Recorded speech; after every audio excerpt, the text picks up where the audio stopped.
आपण पाहत आहात दैनंदिन जीवनातील ताज्या घडामोडी न्यूज जंक्शन सोबत. बातमी आपल्या लोकहिताची. Maharashtra breaking news. कल्याण राजकारण. कल्याण ग्रामीणचे माजी आमदार सुभाष भोईर आज भाजपमध्ये प्रवेश करणार. भाजप प्रदेशाध्यक्ष रवींद्र चव्हाण यांच्या उपस्थितीत पक्षप्रवेश होणार असून यामुळे महापालिका निवडणुकीच्या तोंडावर शिवसेनेला मोठा धक्का मानला जात आहे.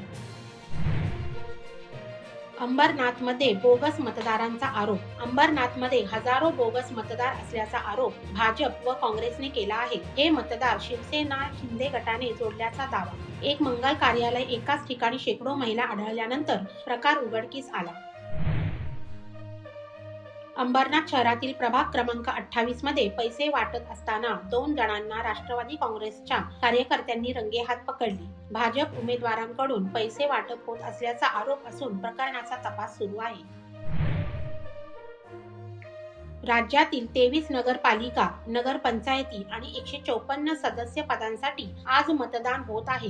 न्यायालयीन कारणामुळे 2 डिसेंबरला स्थगित झालेल्या निवडणुका आज होत असून उद्या 21 डिसेंबरला मतमोजणी होणार आहे.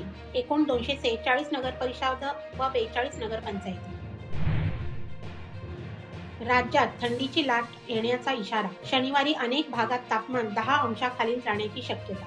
अशाच राज्य आणि देशातील ताज्या घडामोडी पाहण्यासाठी आपल्या न्यूज जंक्शन चॅनलला लाईक, सबस्क्राईब करून बेल आयकॉनला क्लिक करा.